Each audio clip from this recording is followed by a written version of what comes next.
씨앗을 심어요. 사랑하는 친구들, 말씀 시앗 시간이에요. 오늘 말씀은 욥기 13장부터 15장까지 말씀이에요. 다 함께 말씀 씨앗 심을게요. 욥기 13장. 보게나 이런 것들을 내 눈으로 보고 내 귀는 들어서 깨달았다네. 자네들이 아는 것은 나도 알고 있으니 내가 자네들보다 못하지도 않다네. 그러니 나는 오직 전능자에게만 말씀드리고 나의 처지에 대해 하나님과 의논하고 싶다네. 자네들은 거짓말쟁이들이며 돌팔이 의사와 같군. 자네들 입 좀 다물 수 없나? 그렇게 하는 것이 현명할 걸세. 내 주장에 귀를 좀 기울여주게. 내 간청을 이해해주게나. 자네들은 하나님을 위한다면서 그런 허튼 소리와 거짓말을 하는가? 그분께 아첨을 하자는 것인가? 하나님을 위하여 변호를 한다는 것인가? 그분이 자네들 속마음을 다 아시겠지. 자네들은 사람을 속이듯 그분을 속일 수 있다고 믿나? 자네들이 계속 불공평하게 행하면 분명히 그분이 자네들을 꾸짖으실 걸세. 그분이 그의 위엄으로 자네들을 놀라게 하시고 공포에 떨게 하실 거야. 자네들의 교훈은 어떤 쓰레기 더미에서 가져왔나? 자네들 주장은 어디 흙더미에서 가져왔나? 제발 입 다물고 내 말 좀 들어보게나. 무슨 일이 일어나더라도 내가 당할 것 아닌가? 왜 내가 내 자신을 위험에 밀어넣고 내 생명을 위험에 노출시킬 것인가? 비록 그분이 날 죽이실지라도 나는 그분을 믿고 내 주장을 굽히지 않을 걸세. 오직 그것만이 내가 사는 길이라 믿네. 악인은 그분 앞에 감히 나아갈 수도 없기 때문이지. 내 말 좀 들어주게나. 제발 내 말에 귀를 기울여 주게나. 난 내 주장을 이야기했고 마침내 옳다고 인정받을 거라 확신하네. 누가 내 주장을 꺾을 수 있나? 만약 그럴 자가 있다면 난 입을 다물고 죽겠네. 하나님, 제발 두 가지 소원을 들어주십시오. 그러면 주를 피하지 않겠습니다. 제게서 당신의 손을 치워주시고 공포에 사로잡혀 떨지 않게 해주십시오. 제게 말씀하시면 대답하겠습니다. 아니면 제가 묻는 말씀에 대답해 주십시오.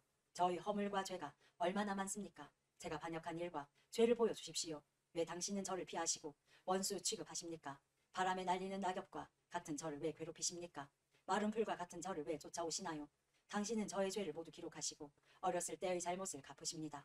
당신께서 제 발을 착고에 채우시고 걸음마다 지켜보시고 내 발자국까지 추적하시니 내가 썩는 물건처럼 썩어져 가고 좀 먹는 옷처럼 생명이 약해져 갑니다. 14장. 여인에게서 난 사람의 수명은 짧고 괴로움으로 가득함이며 그는 피었다 지는 꽃 같고 미끄러져 가는 그림자와 같아서 곧 사라집니다. 그런데도 당신은 그런 사람을 눈으로 살피시고 심판을 하시겠다고 하십니다. 누가 더러운 것에서 깨끗한 것을 만들어낼 수 있겠습니까? 아무도 없습니다. 당신이 사람의 날수와 달수를 정하셨기 때문에 사람은 정해주신 그 선을 넘어가지 못합니다. 제발 사람을 내버려 두셔서 품꾼처럼 하루를 마칠 수 있게 해주십시오. 적어도 나무는 소망이 있습니다. 그것은 찍히더라도 다시 움이 돋고 그 연한 가지들이 계속 나기 때문입니다. 비록 그 뿌리가 땅속에서 늙고 그 그루터기가 땅에서 죽는다 해도 물 기운만 있으면 새 나무처럼 다시 싹을 냅니다. 그렇지만 사람은 마지막 호흡이 끊어지면 시체로 드러눕지요. 바닷물이 증발하여 사라지듯 강물이 말라 없어지듯 사람이 들어누우면 다시 일어나지 못하고 하늘이 없어질 때까지 깨어나지도 못하고 잠에서 일어나지도 못합니다. 제발 주님, 당신의 진노가 지나갈 때까지 나를 무덤에 숨겨주시고 때를 정해두셨다가 그때가 되면 저를 기억해 주십시오. 사람이 죽더라도 다시 살아날 수 있습니까? 만약 그렇다면 다시 살아날 때까지 아무리 어려워도 기다리겠습니다. 당신이 저를 부르신다면 제가 대답하겠습니다. 당신께서는 당신의 손으로 만드신 저를 보시고 불쌍히 여기실 것입니다. 당신은 저의 걸음걸이를 세셔도 저의 죄를 뒤쫓지 않으시고 저의 허물을 주머니에 넣고 묶어서 제 잘못을 덮어주십니다. 산사태가 나서 무너져 내리고 바위가 옮겨지듯 물이 돌을 닳게 하여 없애고 물살이 흙을 씻어 내리듯 당신은 사람의 소망을 꺾어 버리십니다. 당신이 사람을 덮어 누르시니 사람이 떠나가고 맙니다. 당신은 사람의 얼굴빛을 변하게 하시고 멀리 보내버립니다. 그의 자손이 잘 되어도 알 길이 없고 혹시 잘못되더라도 그는 이것을 알 수 없습니다. 다만 자기 몸의 고통만을 알고 자기 자신을 위해서 탄식할 뿐입니다. 15장. 그러자 대만 사람 엘리바스가 이렇게 대답했습니다.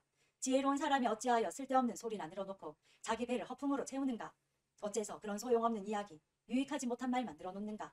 이제 하나님이 두렵지 않고 그분을 경외하는 마음도 없어졌는가? 자네 죄가 말할 것을 입에게 일러주어 간사한 말만 하게 하는군. 자네를 죄인이라 말하는 것은 내가 아니라 자네 입술이네. 자네 입이 그렇게 말하는군. 자네가 맨 처음 세상에 태어났는가? 자네가 산보다 먼저 있었다는 말은 아니겠지. 자네는 하나님의 회의에 참석해 본 일이 있나? 자네만 지혜롭다고 생각하나? 우리는 모르고 자네만 아는 것이 무엇인가? 우리가 알지 못하는 사실을 자네는 깨닫기라도 했단 말인가? 우리 중에는 머리가 희끗희끗한 자도 있고 자네 아버지보다 나이가 많은 자도 있다네. 하나님의 위로도 자네한테는 의미가 없을 테고 조용히 타일러도 소용이 없겠지. 진정하게나 자네 눈은 분노로 가득하네. 하나님께 화까지 내니 그런 말을 해서야 되겠는가? 사람이 도대체 무엇이길래 깨끗할 수 있으며 여자에게서 난 사람이 어떻게 의로울 수 있겠는가? 보게나 하나님께서는 자신의 천사들도 신뢰하지 않으시며 그분이 보시기에는 하늘도 더럽다네. 하물며 가증하고 타락한 사람, 악한 행동을 물 마시듯 하는 사람은 어떠하겠는가? 내가 겪은 바를 말할 테니 들어보게나. 조상들이 지혜로운 자들에게 전해준 그 지혜를 말하겠네. 그때는 이 땅에 우리 조상들만 살았지. 외국인들은 함께 살지 못했네. 조상들은 이렇게 말했네. 아기는 항상 괴로움을 당하고 포악한 자들의 수명은 아주 한정된다. 그 귀에는 두려움의 소리가 그치지 않고 모든 일이 잘 되는 듯 해도 강도 때의 습격을 당한다. 그는 흑암에서 풀려날 소망을 갖지 못하고 오직 칼을 기다릴 뿐이며 먹을 것이 어디 있나 하고 물으면서 이리저리 헤매고 어둠 속에서 방황할 뿐이다. 환난과 고통이 그를 놀라게 하고 공격 준비를 마친 왕의 군대처럼 그를 치고야만 한다.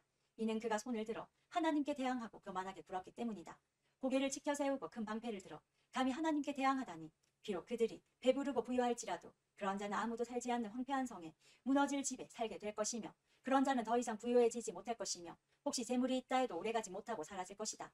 그들은 흑암에서 벗어나지 못하고 불꽃이 그들을 태우며 그분의 숨결이 그가 가진 모든 것을 없애버린다. 가치가 없는 것을 믿는 자들아, 스스로 속이지 마라. 아무것도 얻지 못할 것이다.